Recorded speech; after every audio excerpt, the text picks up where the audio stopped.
Today on The Cinnamon Effect, we want to give a quick heads up.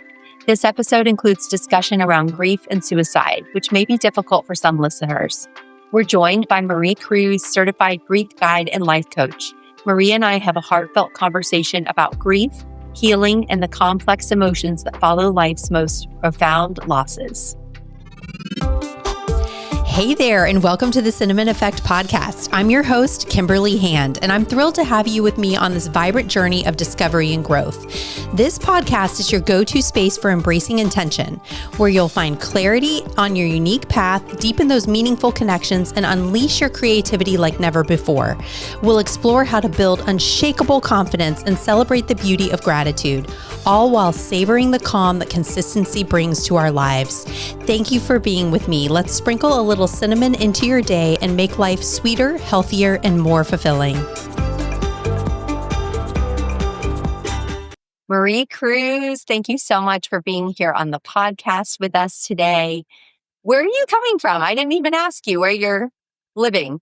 I am in New Orleans currently. We have a home here in New Orleans. We're from here, but we also have the beach house that I run the retreats out of in Navarre, Florida. That's where I'm at most of the time. I just happen to be in New Orleans right now. I detected the Southern accent there, so I was wondering where in the country you're from. Yeah, it doesn't sound like the Southern accent most people are used to of what you would, think of Southern, but I get that a lot. Yeah. I have relatives in Mississippi area. My dad's from there, actually. So, and where are you again? I'm in Florida. Oh, right. Okay, I remember this. And I just want to thank you for having me on. I'm really excited for the conversation and for whatever that shows up to just help move people forward. Yes. And, we're talking about grief today, which is not really my typical subject matter. But what I like to think that I cover on the show are so many different aspects of life. And grief is part of life. And grief is something that we have all walked through in some capacity. And so to be able to understand it better, I think is empowering for all of us. So I really appreciate you being here and sharing your story, because when we first got connected and I read, some of your backstory, I was in tears. What you have walked through is so unimaginable for so many people.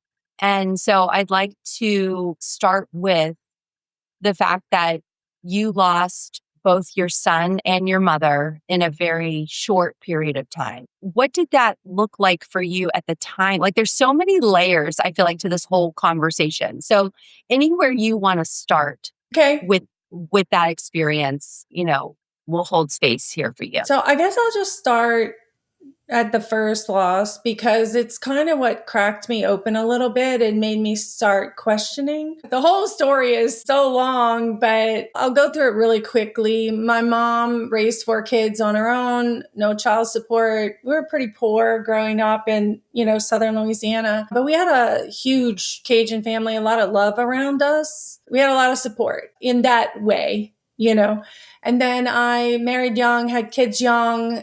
And my first husband had just more, let's call them demons, but not in a religious sense, more traumas than he was able to process and heal from. So he became an addict. And all through my 20s, I was seeking self-healing and trying to figure out how could I take care of these kids, because I could see kind of the future of where we were headed and it wasn't going to be good. Divorced at 30 and just continued on my healing path. Then got remarried in my late 30s and life was good. I felt like for the first time I could breathe. I felt like not like I arrived either. I want to say this correctly. Like I just felt like I wasn't grinding every minute of the day, which I had been doing most of my life. So I had a few years of what I would call marital bliss and fun and ease. And my son was very difficult through those years, but I had good support. And then when I was 42, we didn't hear from my mom. She was always on social media and things like that. And then, we tried to reach her and couldn't. And then we went to check on her, and she was only 64. So it's not like your ailing, aging, older mother. She had a pacemaker and apparently had some sort of heart event and passed. And so we found her. I was 42 and had never been face to face with death at all, which I understand now as a privilege, because many people go through profound grief young, and I just didn't. But it kind of was this reckoning with the impermanence of life. You know, I used to say on any given Thursday, someone that close to you could just be gone. And so it really messed my mind up. Like, it's like our human brains aren't wired to process the impermanence of life, the eternity of they're not here forever. And so it was my first taste of it. And it was, you know, life altering. Not because my mom and I were best friends, we were the least close of her children. I was a pretty difficult child myself, and we were just so different, you know, but we had found peace with one another. We had a lot of fun together. We just, you know, there weren't a lot of expectations. So it wasn't that. I know a lot of people are super close to their mothers, like my daughter and I are really close. It wasn't that. It was literally like, this could happen to anybody anytime.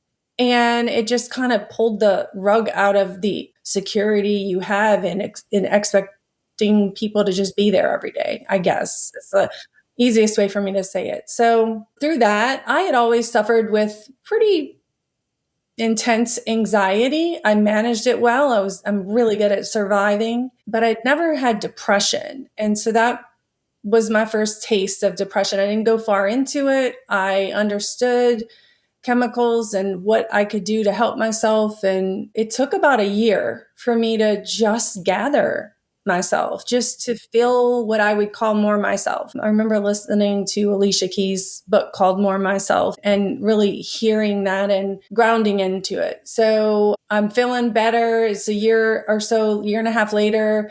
And I'm like, you know, I had become an entrepreneur in the middle of all of that because, you know, why not? And I had left corporate America and created my own business. I was a health and wellness coach. Mindset, personal development was a big, huge piece of what my mentorship looked like for my clients. And so I was back in it, and I'm feeling like, okay, I got this, you know, I can move forward. And then in late 2017, my son, who was 22 at the time, he committed suicide. And there were no warnings, no signs, not even in retrospect, you know, not even looking back. And it's been 8 years. So I learned a lot very quickly, trial by fire, because I also hadn't been brushed with suicide. So it was the first thing was, hadn't lost anybody close to me. Second thing was, I didn't understand this beast of mental health, or I understood mental health. I didn't understand suicide in any way. And so while I now had a reference to loss, to grief, and how to move through it, this was entirely different. I think a lot of times people say grief is grief. And what I like to say is pain, but grief is not grief. Losing my mother destabilized me in a sense. Losing my son quite literally rearranged everything inside of me, like reorganized everything. I got really desperate to look at spirituality different because the framework within what I had lived most of my life did not fit for me. It wasn't broad enough. And so I set out seeking. But, you know, before that, I've often said that, you know, when my mom passed, I never questioned, like, where'd she go? Is she okay? And with my son, the desperation was born out of, I need to know that he's okay. I didn't know if I could rest if I didn't know that. And kind of shocking to me because sometimes I talk about this and I'm not emotional, but I have a lot going on right now. So that's probably what's going on. But the other thing I say to help people maybe comprehend a little closer, not that I want people to taste this deep grief, but I believe that knowledge is power and we can serve each other more if we know more. So if someone is a parent, especially a mother, my comparison is, before you have your first baby, the way that everything in you shifts. Who you are changes when you have a baby. Like, right? Your focus in life, everything restructures around the child. And now, right, you have this little person moving outside of you that is got strings connected to you, right? You're forever changed by having a child. And I would say that losing one changes you as impactfully. It's just in a different direction. So you're just as rearranged. It's the thing, like nobody could give you what motherhood's going to feel like until you felt it. It's the same thing. You can't put it into words other than it literally affects every decision you ever make again in your life. At least that was my experience. And the hundreds of women I've worked with now, there's two. Putting the pieces back together isn't even putting the same pieces back together. You're building an entirely new puzzle with pieces that you don't recognize. So that's what happened. And since 2017, when I lost him, I've just been trying to put the pieces back together and make some sense of it, in the sense of moving toward acceptance and getting down what I've done and how I've done it and how I've moved through it, and then bringing those steps and that medicine to whoever's ready for it. Mm-hmm. Marie, the story is like, it's in my chest right now. I feel like I'm going to cry because I see you. I would love to give you a hug. Thank you. What is his name? What's your son's name? Quentin. Quentin. And what's your mom's name? Connie. Connie. Well, we are sending out love to them wherever they are, right? Yeah. Yeah, right. I've decided to just make that up. You either love this idea or you don't, but it's what saved me. Is like we're all making all of it up. Like even people who are certain of what happens next, they're not really. And that steps on some toes, I think sometimes, but the power in that is if we're making it up, then I get to choose how I make it up. Mm-hmm. Because we don't know. So I get to choose what I believe happens next and where he is and what's going on. And that brings me peace. And when you're in this level of intensity and pain, whatever brings you, I don't even care if it doesn't even make sense. You grasp for what brings you any peace, anything, so that you can get through, so you can keep moving. Because otherwise, this is why I believe people end up really paralyzed and stuck in their grief, because they just are stuck in one thought process or one belief system that isn't serving them, and they can't prove it's true. And again, I'm not trying to insult anybody's process. This is just what I have done with my pain and have learned to move through it and live with it and, find a way to have peace and joy and let it coexist with this great grief instead of trying to let the grief go or heal it or whatever. You can't really do that. So I know that's a lot. Well, my biggest question is just how, how days into it, weeks into it, years into it, how, and I see how still fresh it is for you. It feels still so raw. So what are the things maybe that helped you kind of move through that? And I kind of like how you're saying, I think we try to do so much, right, to get through something. And so maybe you just have to be or just live. And so I'd love to hear. Yeah. So I'll speak a little bit to just what you're seeing in me right now. I've learned that It's kind of like this grief, this profound grief that I'm living in and with. It's kind of like a bruise. If you think about a bruise, you're fine until you touch it, right? Until you push on it. So I am 99% of my life not like this. But when I Hmm. touch it, it's there. It's real. And it's not that I forget that it's there. I'm just not pushing on it. Now that takes time. Like, I mean, in those weeks and those months and those first couple of years, everything pushes on it. Like, I talk about grief, and a lot of people do in waves. Like, if you're in the ocean and it's a red flag or a yellow flag, and you're a good swimmer, but the waves are knocking you down and you don't have a choice. You have to roll with it because fighting it is worse. And that's what grief is like. So, when you say how, some of the things that I did in the beginning were when I could catch a breath. I remember thinking, I don't know how I'm going to do this. I don't know if I can do this. And I had never said that in my lifetime. I had already been through a lot of really horrible things. And never had I said, I don't know if I can do this ever.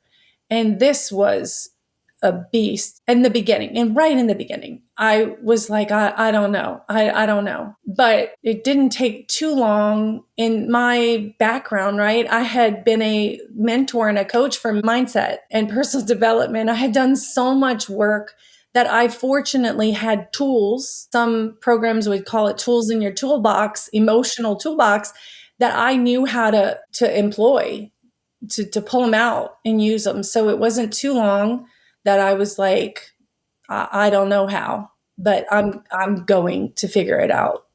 Because second to losing my child was this fear that I would lose this really amazing husband I have because of the grief, and my relationship with my daughter because of the grief. I was just terrified of that. Like, if I'm going to be okay, if I'm going to figure out how to be okay in this unimaginable loss, then I needed to choose to not lose them too. And so Right.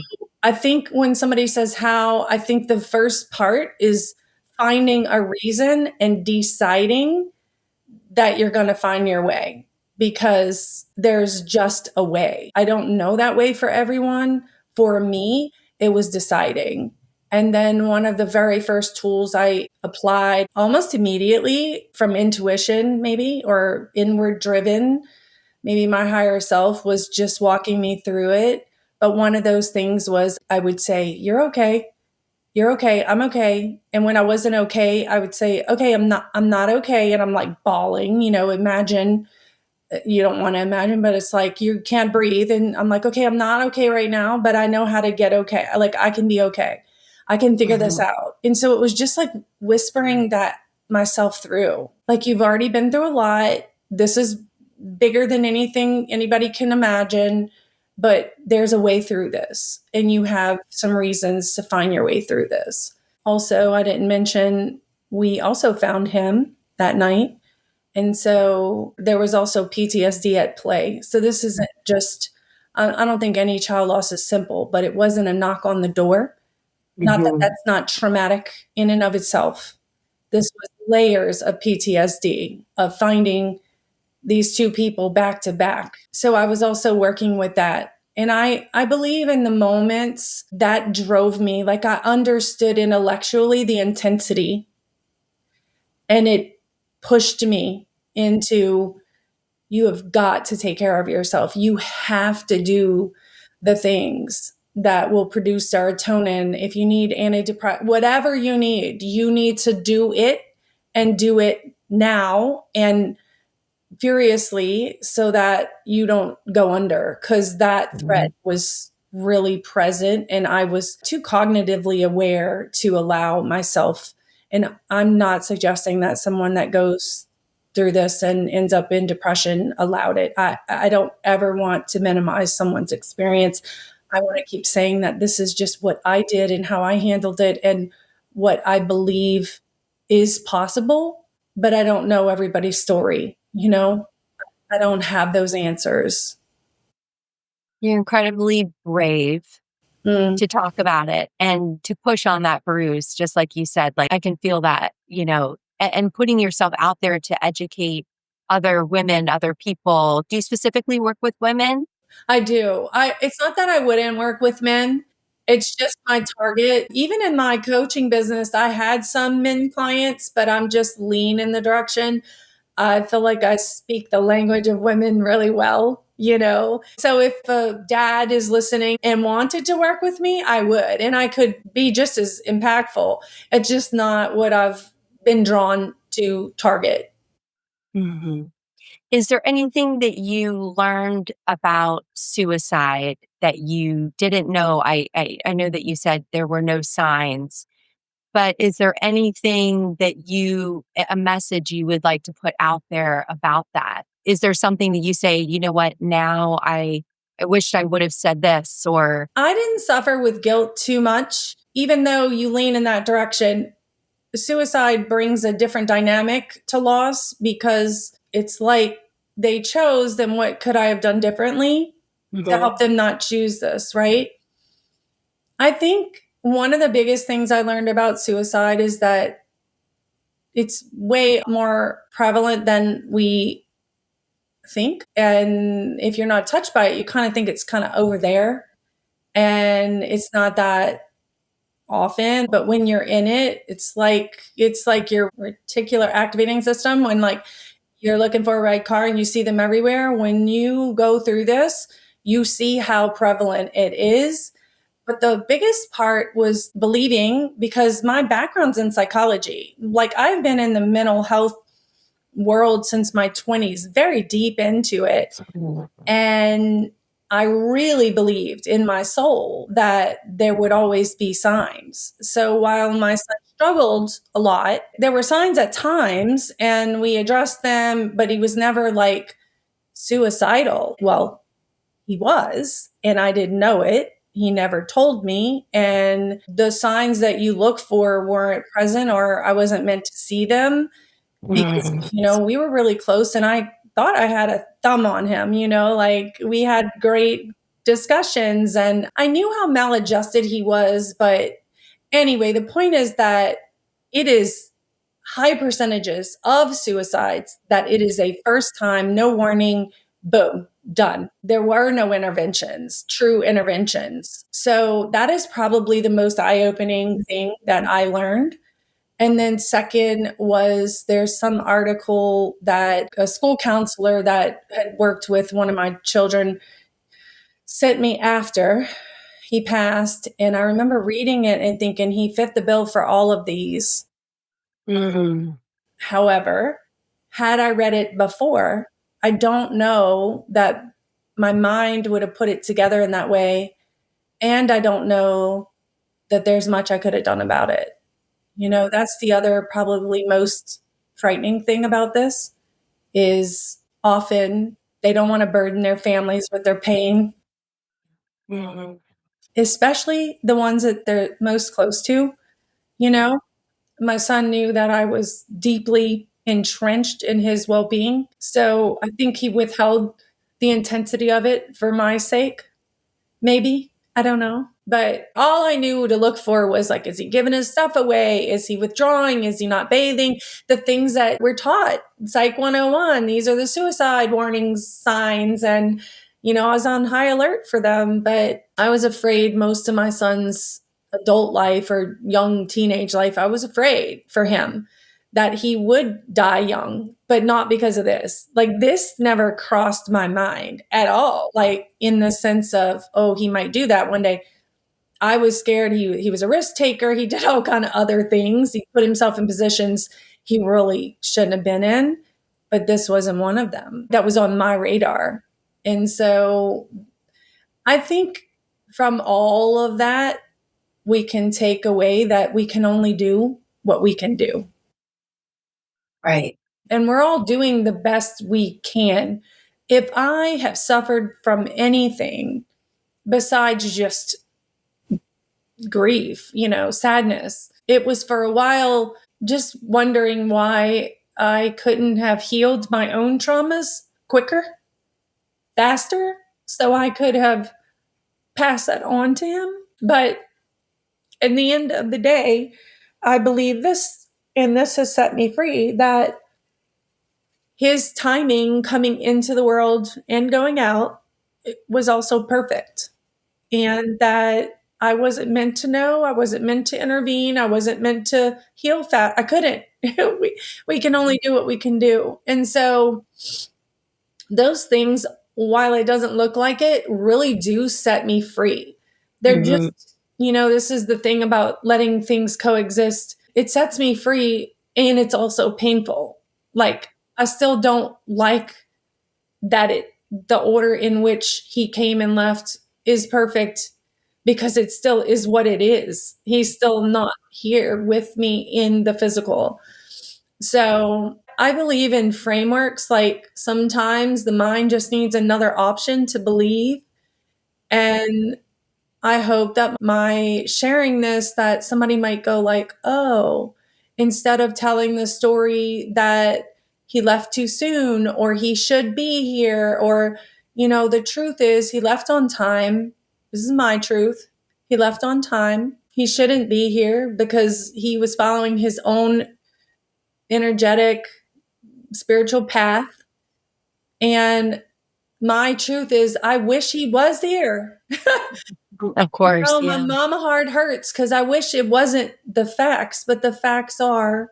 And Byron Katie, her work is profound and unbelievable, but she talks about if he should be here, he would be. And the fact that he's not means he shouldn't be, and that his life is in alignment. And that literally calms my nervous system, because then it's not a mistake. And I've often said, I don't think God woke up the next day and said, well, shit, I didn't see that coming. Right. I know that sounds like sacrilegious or whatever, but I just think it's in order. I think it's in just as much order when a child comes in and they leave from cancer or something. Their non-physical spirit, or if your belief system is God, meant for it to fall out that way because there aren't any accidents. I think that's so beautifully said. And that is true faith in something higher than yourself, whatever it is you believe, Correct. right? Yeah. Yeah. Yeah. And it's, again, I think we're we're making it up in that we get to choose our faith and what our faith is in, or lack thereof. And why not make up something or believe something or have faith in something that eases my spirit, brings me peace, gives me something more to hold on to. Yeah. Yeah. Now, I know some people find a lot of comfort in signs. Mhm. You know, they believe they get signs from their loved ones. Is that something that you think about? Do you feel like you communicate in that way? Absolutely, especially in the beginning when I was pretty desperate. He came to me very early on, like within the first few days. And just for frame of reference, I was not that girl. I wasn't even, Oh, really? no, no, no, no. I had been part of a spiritual belief, religious background that believed those things were not good.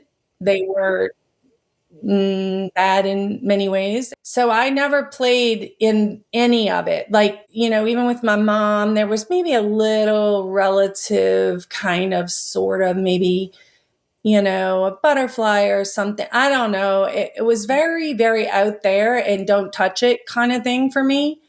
I also didn't have an angst to talk to my mother. But when I lost Quentin, I got desperate.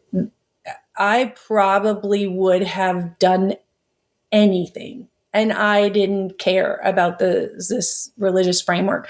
Like, I didn't care. I was desperate to know, was he okay? And how do I even put this in my brain? Like, how do I hold this structure? Because I didn't have the framework. And I get it. Some people just, they believe what they believe, and when this happens, they put them there. I couldn't. It didn't work for me. So going on that, if somebody would have said, "Oh, I heard from my loved one blah, blah. I probably would have been like, oh, that's cute. And I'm sure that's what some people think of my stories now. And I could care less. But in those first few days, the very first thing that happened was I was sitting on my front porch and, because in New Orleans we sit on our porches a lot. Yeah. So beautiful, those porches. Yeah, so we have one of those really big porches with the big oak tree and the olive thing. And I was sitting there and I'm just in this rocking chair that we had and I'm sobbing like you see in the movies, sobbing, can't breathe. So we had this bush in front of the porch and it was tall at the time and it had these little orange flowering things. And there was this little solid yellow butterfly and it was about like that big. And it was little. And so it was just fluttering all over by this bush. And something in me, not from experience or like it wasn't like I drew on something in me just moved. I think it wasn't cognitive at all, but I said, and I'm in the sobbing, I'm like, but Q, why did you have to go? Like, cause I was so baffled, like just baffled. Like, what happened? How did I miss this? So I said that Mhm. out loud to this butterfly, which is the most bizarre thing. And given my background of not playing in this world at all, it was even bizarre to me. But again, I'm desperate. And I heard, he said, not audibly, I just felt it or heard it or however that comes across. He said, but look, mom, I'm free. And Mhm. I remember just losing my mind, of course, worse than I already was, and thinking, oh shit, now I'm crazy because I can't tell anybody because I believed it was him and I knew it was him. And I'll stand on that 2 feet for the rest of this lifetime because if I were making something up, that is not what I would have made up. I wouldn't have said that. If I were making it up, if like I had put that together in my mind, formed a response, it would have been, Mom, I didn't mean to. Mom, I'm sorry. Mom, Mhm. I just gave up. Mom, I would have said 80 things, but that is not one of them. And so Wow. in the moment, I knew I was hearing from him, but I also was terrified that I was going crazy. And this was like early on, and we've been watching in movies our whole lives how they lock people up and, all the things. And I was like, I can't tell anybody. They're going to think I'm nuts. I can't handle this, So I didn't tell anybody for days, like no one. And my husband is my person. And I was like, he is going to really try to put me on some drugs or something. But then it kept happening and it was so undeniable. He was talking to me in weird ways and I could just hear him. And then I just started to embrace it as some form of connection that I was unfamiliar with, but welcoming.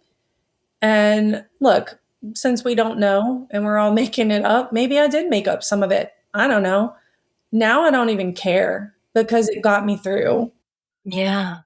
I believe that what I was experiencing was his energy. I believe that, not out of desperation. Like looking back, I wrote it all down. I was always a journaler. So I wrote it all down and looking back and reading some of it, and I can remember most of it, it was him, just in different little things. Yeah. So, I mean, there's a million different ones. And then it got more quiet once my soul settled into some level of that he was okay. I didn't need the conversation as much I didn't need to hear from him. So I think that maybe that's how it works. They stop saying as much to us Mhm. because they know we don't need it as much. People are always like, do you talk to him? And I'm like, well, Quentin and I's conversations were always about Quentin. And now there's not much to talk about him, like there isn't a problem that he's facing or, I wasn't confiding in him. We weren't like grown friends. We were, and we were, so there wasn't such a need to keep in communication with him in that way. But sometimes at the retreats when I'm having the ladies go through the paces, the journaling practices, sometimes I'll say, oh, I'll do this with y'all, and I'll get another letter from him. And sometimes I'm not even trying. It's not even that. And he'll pop up and I start crying and I'll be like, oh, not right now. This is not convenient. So again, I kind of know like that's not me because I don't want it to show up when these things are happening, you know? And I know that can sound really woo woo to some people, but it all sounded really woo woo and crazy to me too before I lost him. Yeah. When did you turn this immense pain into your purpose of what you do now? And talk a little bit about what your retreats are like. At the time I lost him, I had a national team of coaches that I was mentoring, and then they had their teams and stuff like that. So I had always had on my vision board in my, affirmations that I was going to run retreats.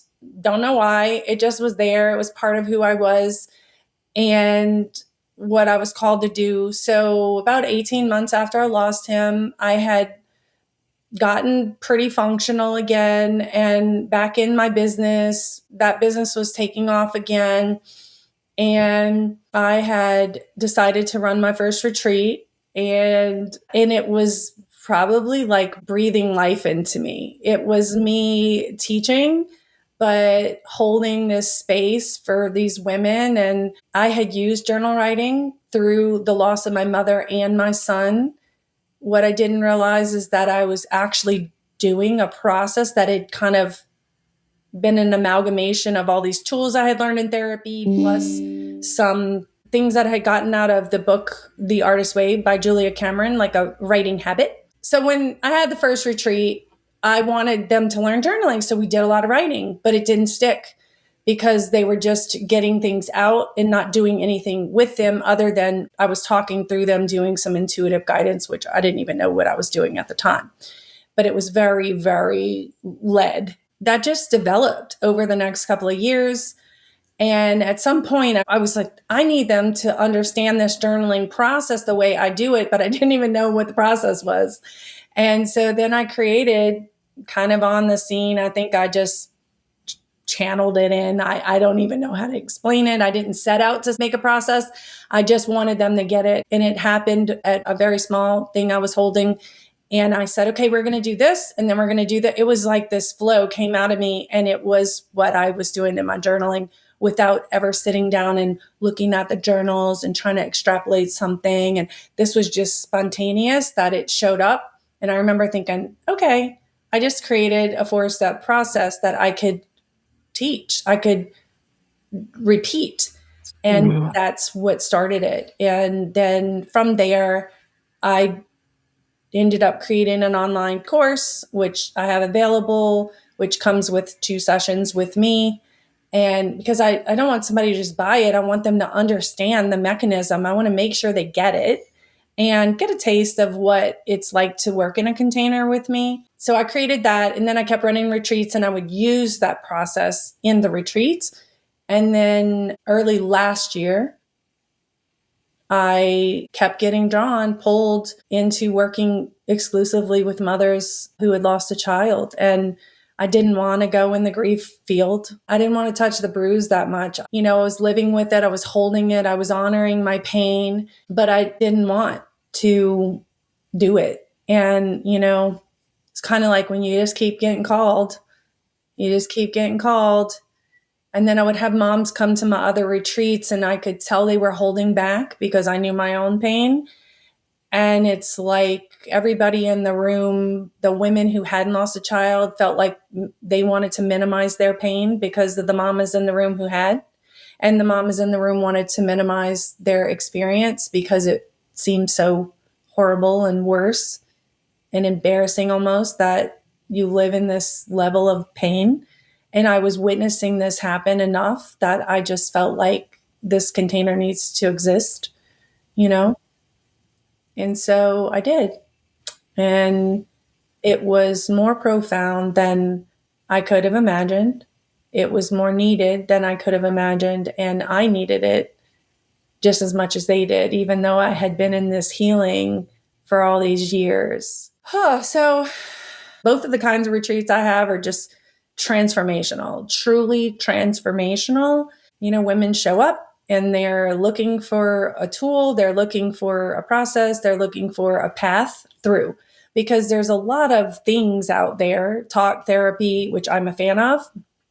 There's a lot of things, but this journaling process that I created truly gives them a self-healing tool that they can do within their home every single day if they want to. Like, there's no limit to the amount of healing that they can do. It really depends on their capacity to stay with it and in it, like, meaning some people can't touch their pain every day. And some people can. I have that high capacity in myself. So yeah, they come to the retreats. They're surrounded by other women. It's kind of profound to watch and to be in. And I guess maybe a little miraculous. I'm still in a little bit of awe. Like, am I really doing this? Like, is this really my life? Like, not having seen this vision before it surfaced or it coalesced. So I imagine women come there and they find such connection with people that have walked through the same thing that they have, and probably walk out of there with strong friendships and everything beyond, right? absolutely. I think we vastly underestimate the power of validation, because all of us, not all of us, most of us in our own minds believe that the pain we're living through is isolated, that not many other people have this stacked pain like I do, because it stacks. If you have a traumatic childhood, and like in my life, right, I have this traumatic childhood, my dad leaves, abandonment issues, all the things. I marry somebody, he's my childhood sweetheart, he becomes an addict. Then I get divorced, I'm raising two children, one of them's a really difficult child. Like, you step through my story of just my trauma pieces, and they stack, right? And so I think we underestimate validation, that I'm not the only one with stacked grief. I'm not the worst one either. And so then you almost have this relief that it's not worse, but you have validation for what it is. And I think that's the miracle that happens in the rooms. You see that you're not the only one. And within the moms that have lost a child retreat, the validation of the shared experience, how bad this really is, because we are nurturers, we minimize it to our family. We're trying to protect them from this pain, but it's that bad. And now you're in a room with other mothers who can validate how bad it really is, how it permeates every fiber of your being. And you don't get that from the world because they don't get it. And you don't want them to. It's the same with women who've gone through traumatic divorce or loss of their parents or whatever, just validation. I think we're just underestimating that power. Mm-hmm. So yeah, I think it's a container like no other. However, I would like to say that I do work with moms just one-on-one, showing them the journaling process, working with them. Like, they haven't come to a retreat. They're never going to come to a retreat because it's not their thing. They can't get there, money, all the things. And those women experience a different type of healing, and they get validation from me in the space with them, and they get the tool to walk themselves through. So it's not that the retreat isn't the only thing you can do. I don't want to limit it to that. So, I have a woman who connected with me in Ireland and a woman who connected with me in Poland. I haven't worked directly with them, but they've watched me share my work on social and all of these things. And the woman in Poland sent me a message. It was so sweet. She said, I started my own group here, and everybody knows your work, and I'm using the journaling, and it's moving people. So I'm like, oh my gosh, like, this is big. And That's a worldwide reach there. That's amazing. yeah, and it's not like I've gained monetarily from it at all. But, there's some things that surpass that. And it's like confirmation that me sharing this openly and being that vulnerable and exposing myself or pushing the bruise is worth it, because it's bringing some peace to people across the world.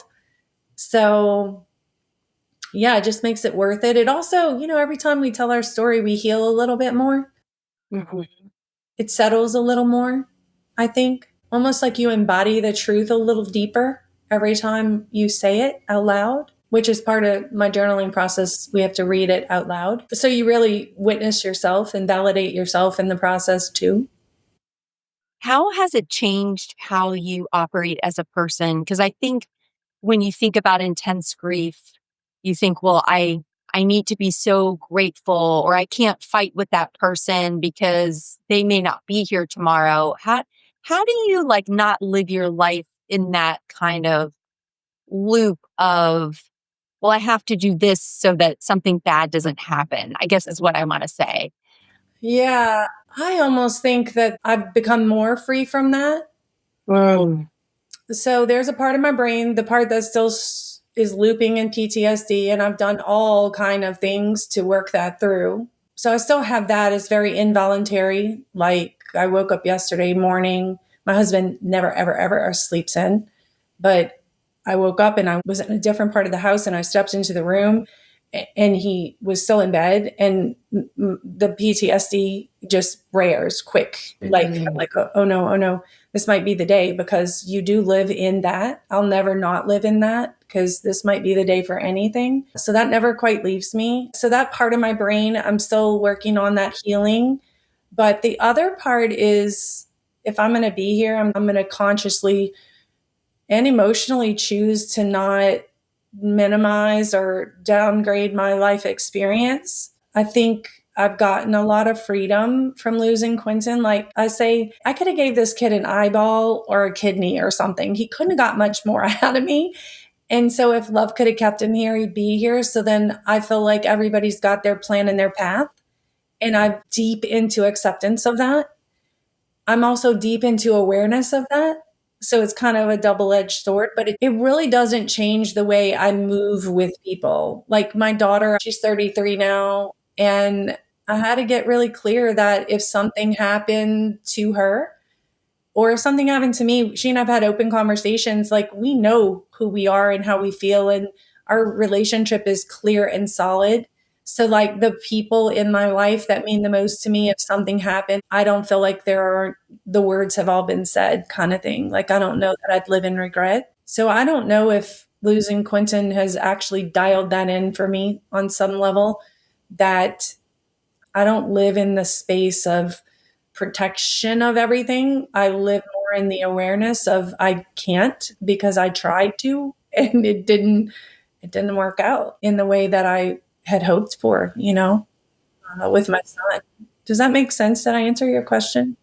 Yeah, it does. Yes. A question I have is, how do we support, and I know probably it's different for everybody, but when someone is walking through grief, what were some of the most helpful ways people showed up for you in that time?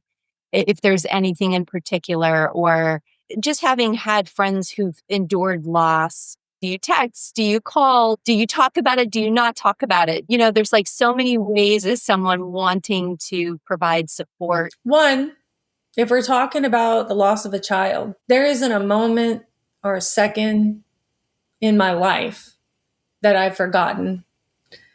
And I think that people often hold that back, like even at a party. I think people they either go too far in or they stay too far away. In my opinion, this is hard. As much as grief is going to touch us all, it's the thing that we talk the least about. And so then the conversation is so taboo, right? So if I'm at a party and someone brings up my child, I might cry, but you didn't cause me to cry. The fact that he's not here caused me to cry. And you bringing them up probably allowed me to release something that I am sucking in really hard to just function. So I think that the gift we can give people is if you have a memory that you don't just tell it once, you tell it often. The biggest pain is that you feel like your child is forgotten. And I'd rather cry my eyes out because someone remembered him than feel like he was forgotten. And it's very hard because now people reach out to me when their friends lose a child And they're like, I don't know what to do. And I say, do nothing and say very little. I like to use the words personally. I like to say, my heart hurts for you.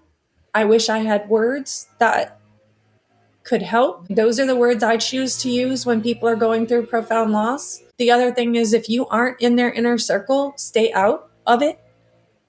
Like, don't try to be in the inner circle because it's almost invasive. Like, people I wouldn't go to dinner with were sending me messages, and I thought, this is so bizarre. I mean, I could go up there a whole host of things and not to do. Yeah. That's so interesting though. Like you think that and maybe you're making it too much about you and not about the person grieving. Well, I think because the nature of grief is so taboo, we do make it about us because it is also about us. It's about us both, right? It is about me and it is about my friend who lost her child. It's Mhm. about us both. But I think, yes, we make it about ourselves. One of the biggest things is just don't offer suggestions of what they should do. Even if you're a mother who's lost a child, don't. Because people say, I don't know what she needs. And I'll say, she doesn't know what she needs because the only thing she needs, she cannot have. And that's just the facts. You need your child more than you need breath. And so solving for the need isn't going to help. I've often said, if you're close enough to the family and you can get inside the home, wash their dishes and say nothing. Literally, like, do something, but say very little. Because if you have the capacity to sit with someone and let them talk and let them cry and not try to fix it, and I mean not hand them a tissue, not try to hug them, the emotion is to pass through. And it takes a very, very long time for it to pass through and pass through, and it passes like 100,000 times. And so very few people are capable of that, those are the people in my life that I sought out right after this happened. The ones that I knew didn't use a lot of words and they could just sit with me. I was very prideful just by nature. I'm kind of a super ultra independent person, and it was hard for me to let people witness that pain, including my husband and especially my daughter, because I wanted to protect her from my pain. So, what can people do? I mean, that's a hard question because it's very little in the beginning. What I would suggest, if you love this person deeply, that you put some calendar reminders for a month out, 2 months out, 3 months out, where you're going to forget their pain and they don't, but they feel forgotten in the quietness that happens after the flurry, right? Things are happening, everybody's there, and then it's silent. And it's like, did he matter? Do they know? Do they remember? That's a hard one because it's not much you can do. Yeah. But I can tell you, even a year later, 2 years, 3 years later, when somebody takes the time to send me a message of a memory or like anything, I sob, but I love every minute of it. Not because that's my connection to him anymore, because it's not. I believe we can move through a place that I feel connected to him without this. Like, that's not necessary. But I think often somebody might have a memory, something, and they don't understand the importance of transferring that memory. And so for those people who have done that for me, it's been beautiful and healing and helpful. And I probably get it more than most people because I share my story openly, right? Yeah. So the people who are super quiet in their loss and their pain probably don't get it even to the degree that I do. And that's not even that much. And I'm not saying we have to make other people responsible for that. I'm just saying if it comes up for you, share it. Yeah. Yeah. I like that. I like that. Yeah. Marie, this conversation, I'll remember it forever. And I appreciate you sharing your story with us today. And is there anything you want to leave the audience with? Gosh, I mean, no, other than I'm just available if someone's looking for, a way to process, if they're looking for a retreat, if, I do free consultations just because I love the conversation, no matter what it is about or what you're struggling with. And probably the message I would leave with anyone is that we spend a lot of time in our life looking for the answers to our pain, to our life, to our passion, to whatever. We look for it outside of us. We look for all of those things outside of us, our spouse or our best friend or whatever. We're looking to them too often, I think, to get what we need.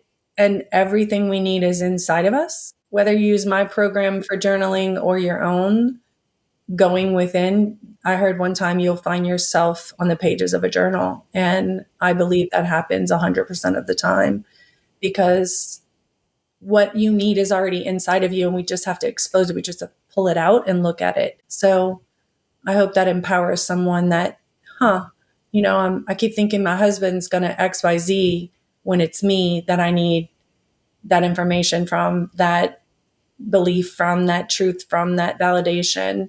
And when we start to give it to ourselves, like, there's nothing more powerful, not even close. Thank you, Marie Cruz, for being on the show today. And my hope is that if someone is out there struggling with grief, that they seek someone to help them heal. What is the best place for someone to find you, to reach you? My website is the easiest. And on my website, all my socials are there. So Facebook would be the next place. But my website has all my contact information, which is mariecruz.com. Yeah. Just that simple. And there, if somebody was interested in a retreat there, you can go to the retreat tab and there's a form to fill out. And then once I get the form, I'll make contact.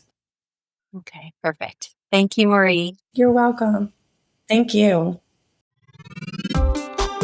Thanks for tuning into this episode of The Cinnamon Effect. If you enjoyed our time together, don't forget to hit that follow button on your podcast app and sprinkle a little love by leaving us a 5-star rating and a quick review. Your support means the world to me. For even more goodness, check out the show notes where you'll find links to some of my favorite products. And don't forget to visit thecinnamoneffect.com to connect with me directly or to grab your TCE gratitude journal, your next step towards a more grateful life. I can't wait to spice things up with you again next time. Stay vibrant, stay inspired, and remember to add a little cinnamon to your life every day.